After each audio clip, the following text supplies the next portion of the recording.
Okay, welcome back. What's happening? How are you guys doing? I hope you're enjoying our first premiere, or excuse me, worldwide premiere, as Todd puts it, of Invest in Yourself. And I have with me here to share with this segment all about, well, what is it you're going to talk about? Billy. Billy. Well, I know who you are. I'm sorry. Bill Fairman from, what's the name of it? Carolina Hard Money. Thank you. CarolinaHardMoney.com.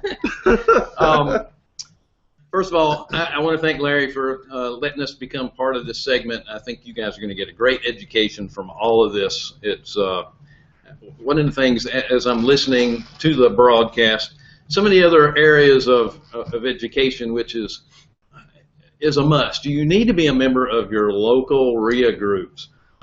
Finding financing is very easy in your local RIA groups.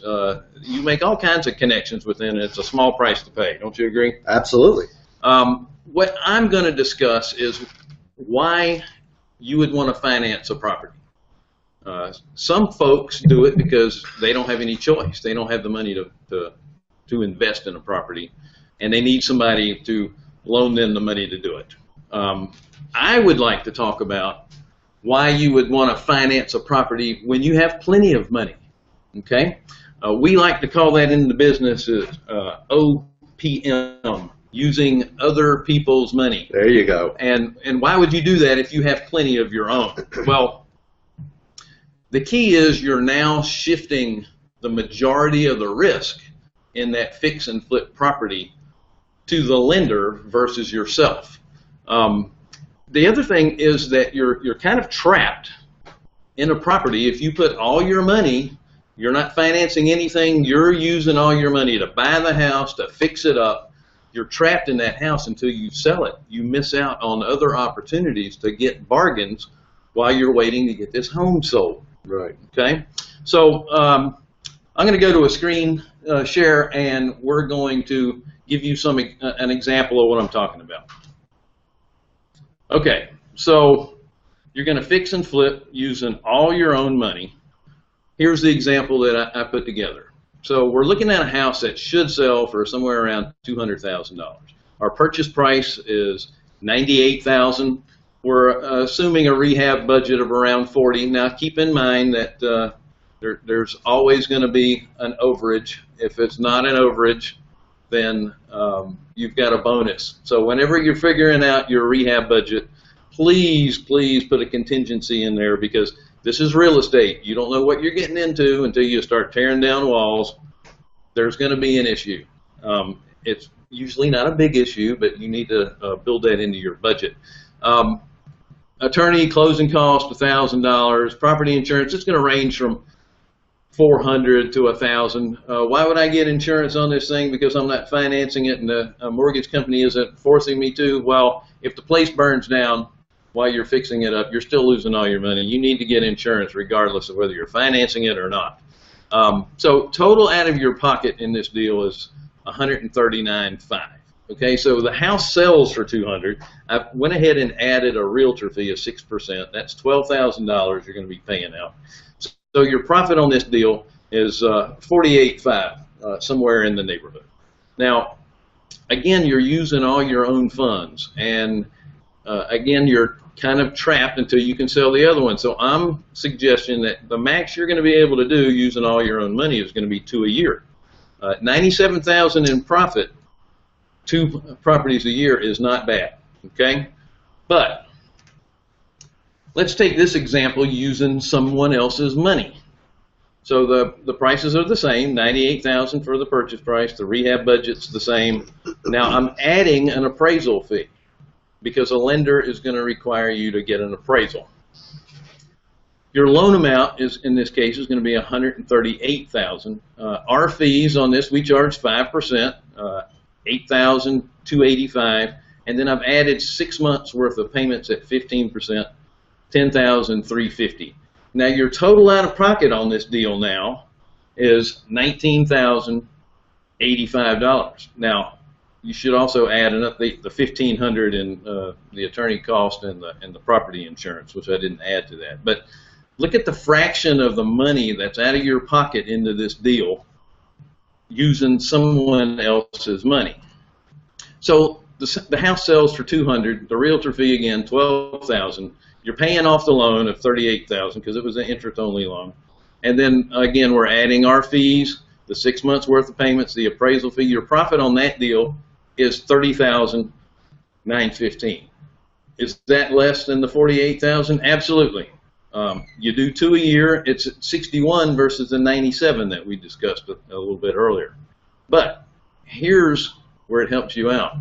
Now instead of worrying about having to sell that house before I can move into the next one, now another deal pops up, you can do 3 at a time. Now your profit is up to $185,000. If you can do it 4 at a time, which is not a problem usually, because again, you haven't invested a ton of your own money into this. You're using other people's money. $247,000. This is how you scale up your business from somebody that's doing 1 at a time, twice a year. This is how you really move to the next level. So let me recap this particular deal. Total out of your pocket on the one where you're doing it yourself is the full $139,500 that you're investing. Maximum twice a year is going to be $97,000. So total out of your pocket using other people's money on 3 homes would be $57,000 for twice a year of $185,000. Now here again, total out of your pocket for 4 homes is $76,000. That's half of your initial investment on the first one. So you've got money for cash flow. I'm telling you, the people that got hurt the worst during the mortgage crisis were those people that had everything leveraged and had very little cash. Now, real estate is the best investment that I know of. Been doing it most of my life, but it's not liquid. And when you need to sell it, it's going to take you a little while. That's why you need to hold on to as much of your own cash as possible, because it gives you lots of wiggle room if things go wrong. Now, I'm going to go to a story, a couple of folks that we're already doing business with, and I'll give you an example of that. We have a customer that had bought one house from us, and they had a ton of money in the bank. As a matter of fact, I was approaching them to be an investor versus a borrower. And they're smart folks. They said, no, we're keeping this money for contingencies and making it available for us to pick up deals as we go along. They're using exactly the same strategy. Now, here's what happens. They have 3 deals with us at the same time. One of them, there was issues with contractors. There was a lot more work than they thought initially, because again, when you take down the walls, you don't know. You don't have x-ray vision. You can have the house inspected. Again, unless they go inside the walls, you don't know everything that could be wrong with the property. So it turns out in this particular deal, they made about $12.80 profit. Better than a loss. That's right. But if they'd have sunk all their money and time into this one project, and they're spending 4 to 6 months of their life invested in this, and they come out with a $12.80 profit, are you really going to want to get back into this and do it again? Most people would probably back out, I would say, wouldn't you? Absolutely, and they would have made a little bit more if they would have paid cash. Sure. But there's an opportunity lost for the money. At least it's not their money. What if it had been a loss? Okay, so you would a lot rather use OPM or other people's money to do that.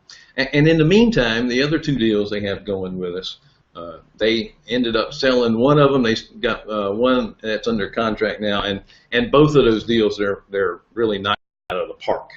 So that's the example of why you should use other people's money, even if you have plenty of money. If you don't mind, as I had other people that were suggesting other ways of financing, and I know you were talking about this, and it's a little off of my subject matter here, but I wanted to elaborate. LinkedIn is another good way to find investors and money for people as well. LinkedIn is a social media site that was really set up for people to do resumes. It was, what do you call it, your Anyway. It's like a business social network. It was set up for headhunters, essentially. Oh, okay. And then it evolved into business owners and people that are in business as a social networking site for business people.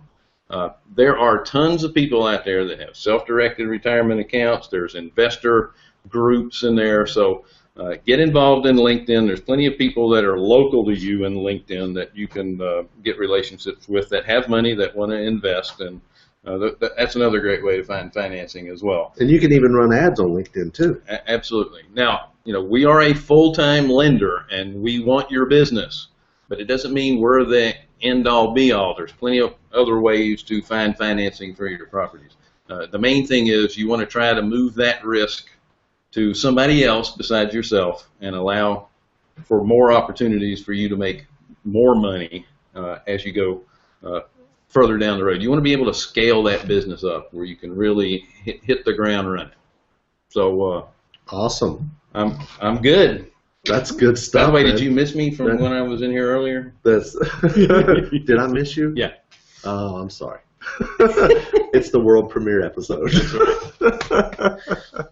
All right. Well, Billy, you also do some transactional funding, right? Absolutely. Tell us about that. We do transactional funding in every state, and what Randolph had mentioned earlier, all we have to do is show proof that the money is in there from your buyers at the attorney's office, and we will fund 100% of your purchase price. We just have to verify that your buyer's money is already there. We charge 2 points, or there's a flat fee as well. I think it's $2,500. Whichever, Yeah. 2 points or 2,500. Correct. Okay. The minimum would be $2,500. Right. But it's essentially one-day financing, and that's all you need it for anyway. Yeah. So it's a great way to get your property financed that you can assign it. That's true. That's absolutely true. And Billy and Wendy and Kelly, their executive assistant slash QuickBooks expert slash bookkeeper slash processor. Yeah, she really runs the business. And she really does. I was laughing about the virtual assistants for $2 an hour. I can guarantee you that our assistant is not virtual. She sits right across the room from me, and we pay her a lot more than $2 an hour. Well, she's dealing with money too. That's right. That's right. That's a big difference. And other people's money, OPM. Absolutely. So that's a big difference. But they do a great job, guys. They're awesome at what they do. And they're actually my hard money lender. What I mean by that is I invest money with them, and they lend it out. They lend it out for my mom, for my wife, and my son. There you go. My son, he has a hard money loan too. So, yeah, it's kind of funny.